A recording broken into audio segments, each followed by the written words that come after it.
Selamat siang. Tadi kita akan melanjutkan perkuliahan kita. Topik pada siang hari ini adalah kitab suci dan penafsirannya. Jadi bagaimana kita membaca ayat-ayat atau teks-teks dalam kitab suci, kemudian bagaimana kita sebaiknya atau seharusnya menafsirkannya. Nah, eh, harus kita sadari sejak awal ya bahwa di antara kitab suci dengan kita sekarang sama-sama KS ya. Ini saya buat supaya lebih mudah untuk mengingat ya, KS kitab suci dan KS kita sekarang. Di antara keduanya ada jarak yang sangat lebar ya. Jadi di antara kitab suci dengan kita sekarang itu ada jarak yang sangat lebar. Ya, salah satunya misalnya adalah soal waktu. Ya, jelas sekali bahwa kitab suci ditulis ratusan atau bahkan ribuan tahun yang lalu. Sementara kita hidup di tahun 2020-an atau kalau sekarang tahun 2021. Jadi bayangkan ada jarak yang sangat lebar ribuan tahun di antara kitab suci dengan kita. Konsekuensinya pasti banyak. Hal-hal yang terjadi di masa lalu, ribuan tahun yang lalu, belum tentu ada. Sudah banyak yang tidak ada, atau bahkan sudah sama sekali tidak relevan dengan kita sekarang yang hidup di tahun 2020-an. Ini baru soal waktu, ada jarak waktu yang sangat lebar. Kemudian misalnya soal budaya. Nah, kalau kita membicarakan kitab suci di konteks waktu yang ditulis ribuan tahun yang lalu, tentu ya kita harus sadar bahwa ada kebudayaan-kebudayaan yang ya bisa kita katakan kuno ya, kuno dalam arti ya sudah sangat lampau, sudah sangat tua, dan berbeda sama sekali dengan kebudayaan kita sekarang yang sangat modern. Ya budaya itu bisa meliputi apa saja, ada banyak hal. Misalnya soal kesenian, ya cara berpakaian orang-orang pada zaman dulu dengan sekarang sangat berbeda. Misalnya soal teknologi, ya. Teknologinya juga sangat-sangat jauh berbeda. Ya kita sekarang hidup di dunia modern yang ya kalau transportasi misalnya jauh berbeda dengan pada masa dulu ya. Sekarang sudah ada transportasi ya yang sangat canggih sekali, ada pesawat terbang ya, dan ada banyak transportasi yang baik di darat maupun udara yang begitu canggih ya. Kita bisa berpindah dari satu tempat ke tempat yang lainnya dengan sangat cepat. Sementara di zaman dahulu ya mungkin sangat terbatas sekali pilihan-pilihan transportasi yang dan jarak yang ditempuh, waktu yang ditempuh untuk jarak yang jauh juga akan membutuhkan waktu yang sangat lama. Demikian juga dengan alat komunikasi ya. Sekarang kita sudah ada telepon genggam, ya bahkan ada internet ya, sehingga bisa menghubungkan satu orang dengan orang lainnya di belahan bumi yang satu dan di belahan bumi yang lain, terhubung dengan sangat singkat, dengan sangat cepat. Sementara dulu orang akan kesulitan sekali dengan komunikasi ya, bisa membutuhkan waktu hari-hari, berminggu-minggu, berbulan-bulan untuk mengirimkan surat misalnya. Nah, ini soal budaya ya. Tentu ada banyak unsur budaya yang lainnya yang bisa kita lagi ya, misalnya soal adat istiadat ya, soal cara berpikir ya, tentu sangat beda sekali dengan situasinya antara ya apa yang terjadi di masa kitab suci dulu yang kuno, yang sangat sudah sangat tua, dengan kita sekarang yang modern ya, tentu sangat berbeda. Termasuk misalnya soal bahasa. Jadi, ya, kitab suci agama-agama yang arus utama yang mainstream itu ya ada bahasa Ibrani, ada bahasa Yunani, ada bahasa Pali, ada bahasa Arab dan lain-lain. Sementara kita sekarang di Indonesia yaitu dengan bahasa Indonesia atau bahasa daerah kita masing-masing, ya, atau bahasa Inggris ya kalau di dunia internasional.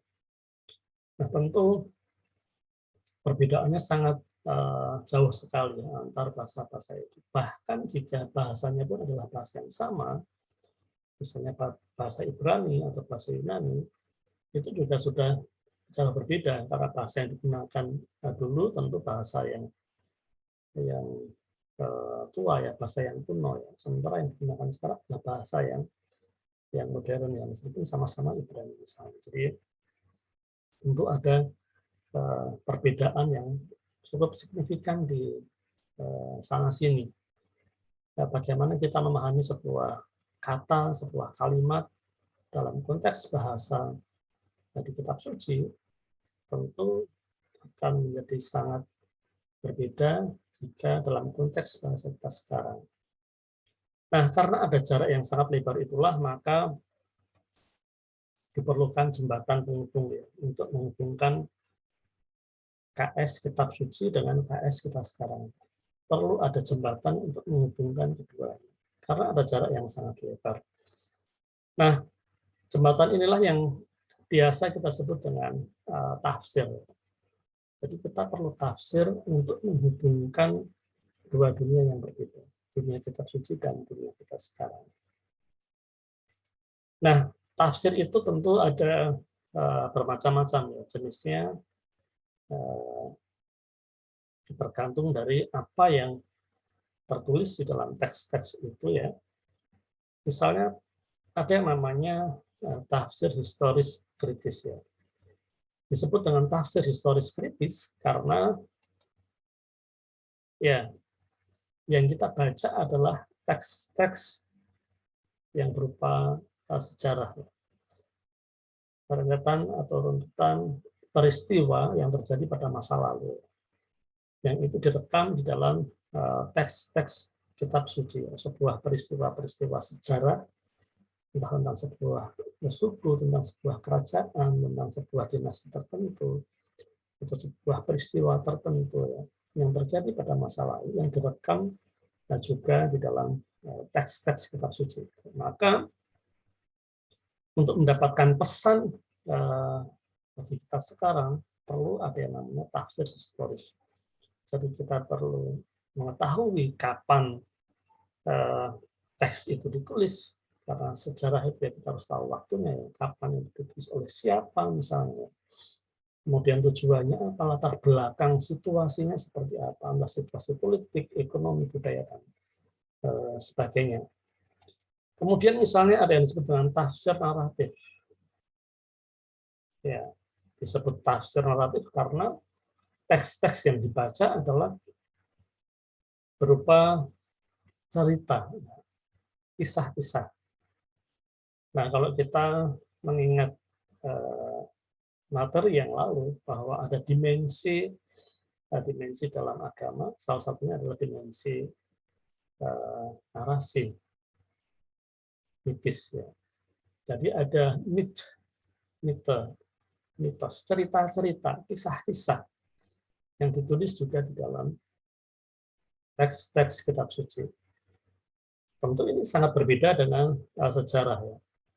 Kalau sejarah itu sesuatu yang terjadi, peristiwa nyata yang terekam, tercatat ya, dengan baik. Sementara kalau cerita ya, ini sesuatu yang memang ya kembali lagi mitologi, sesuatu yang mungkin bisa sangat tidak masuk akal, sesuatu yang mungkin tidak logis ya, tetapi ini diyakini sebagai sebuah kisah yang mengandung pesan-pesan tertentu untuk umat yang membacanya. Jadi karena teksnya berupa cerita, maka kita menafsirnya dengan tafsir naratif ya, naratif kritis. Untuk mengetahui pesannya apa sih sebenarnya cerita itu. Jadi kita harus tahu siapa penulisnya, apa plotnya ya, apa alurnya ya, kemudian settingnya seperti apa. Ya, jadi cerita itu tentu ada banyak sekali kita temui dalam kitab suci ya. Misalnya kisah soal Adam dan Hawa. Ya, kisah soal Adam dan Hawa ini tentu adalah sebuah cerita, narasi. Karena nanti di sana, dan misalnya dalam kitab suci agama Kristen, itu ada sosok ular ya, yang bisa bicara. Secara logika, secara nalar, tentu ini tidak real, ya. Bukan sesuatu yang nyata, tidak mungkin terjadi. Dan memang tidak terjadi, karena ini bukan teks sejarah. Ini adalah teks cerita. Maka kita harus menafsirkannya dengan tafsir naratif ya. Kita harus memperlakukannya sebagai teks yang naratif. Bukan kita perlakukan sebagai sebuah cerita nyata, cerita yang memang betul-betul terjadi. Jadi kita harus bisa membedakan mana yang sejarah, mana yang cerita. Dan juga misalnya ada lagi contoh yang lain, misalnya sastra ya. Ada tafsir sastra karena teks yang dibaca adalah puisi misalnya. Kalau di kitab suci agama Kristen ada kitab-kitab puisi seperti yang Kidung Agung, kemudian Mazmur, ya. Kitab yang ditulis dengan syair yang indah, mungkin dengan simbol-simbol makna-makna tertentu begitu. Maka tentu akan berbeda lagi kita cara menafsirkannya dibandingkan dengan misalnya teks sejarah atau teks cerita ya. Karena ini berupa puisi, maka kita harus menafsirnya dengan metode tafsir sastra. Sehingga pesan-pesan yang ingin kita terima sekarang itu bisa tersampaikan.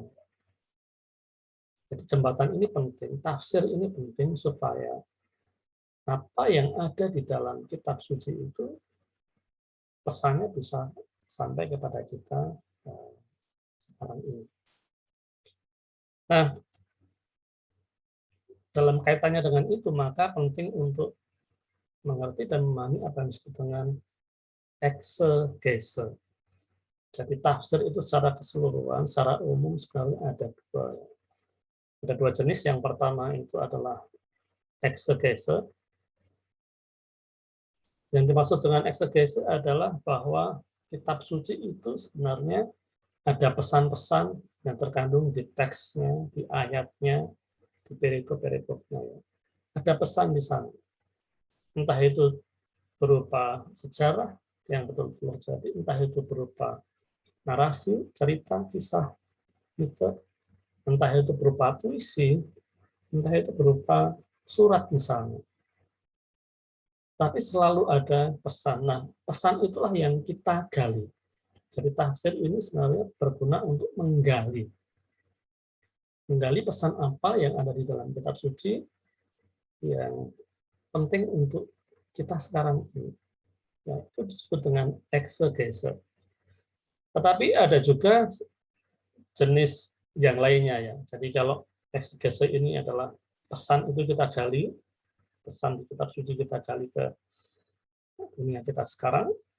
Sementara kalau yang satunya adalah eisegese, jadi beda sedikit saja eksegese dengan eisegese.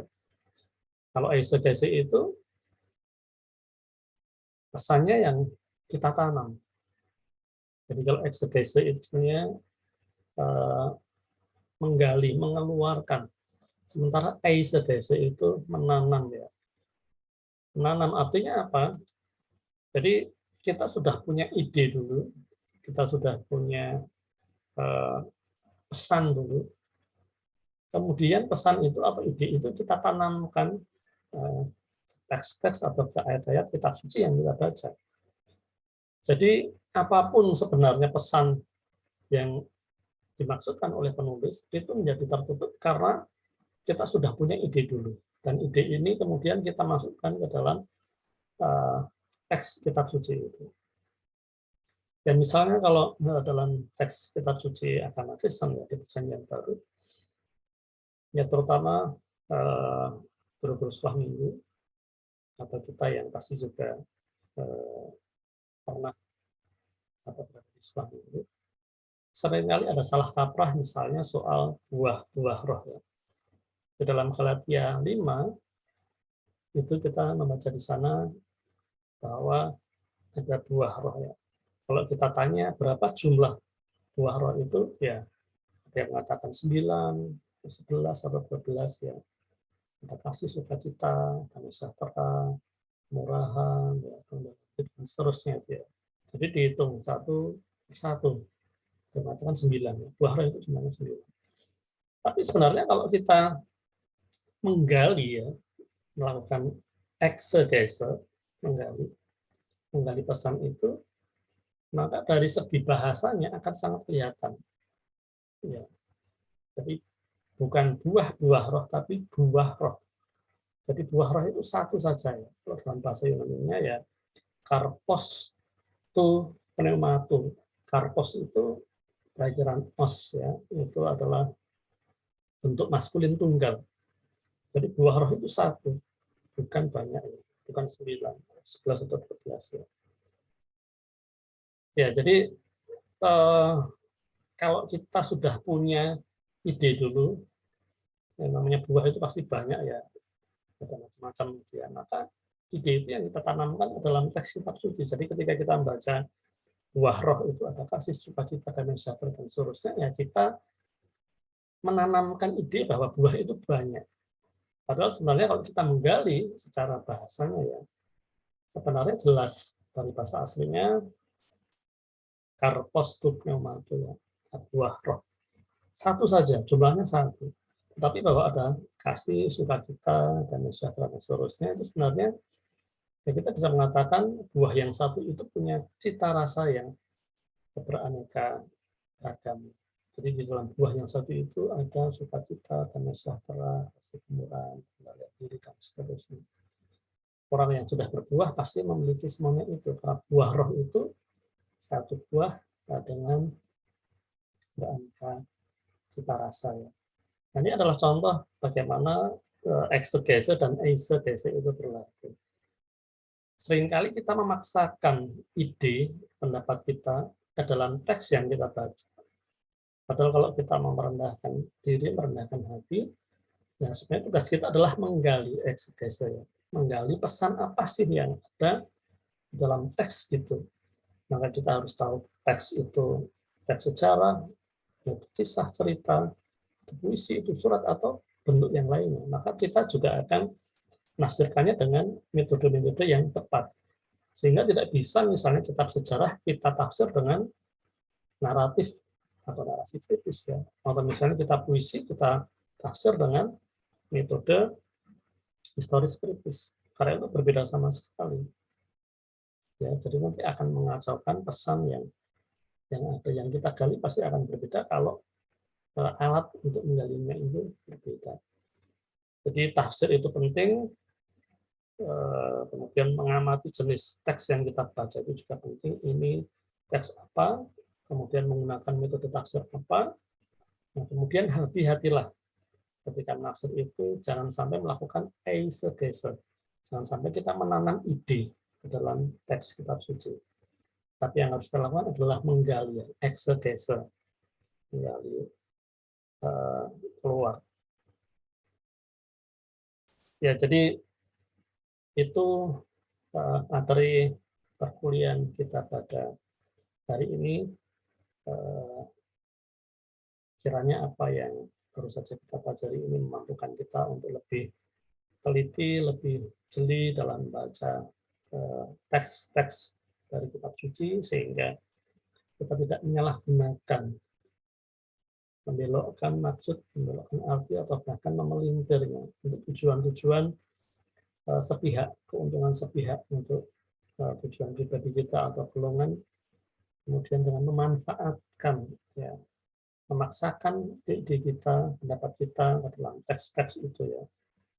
Karena yang kita melihat banyak sekali terjadi perselisihan, konflik, perpecahan yang terjadi di negara ini karena ada sekelompok orang tertentu yang menyalahgunakan ya atau menafsirkan ayat-ayat itu dengan semena-mena, dengan sesuka hati, sehingga merugikan kerukunan umat beragama di Indonesia ini.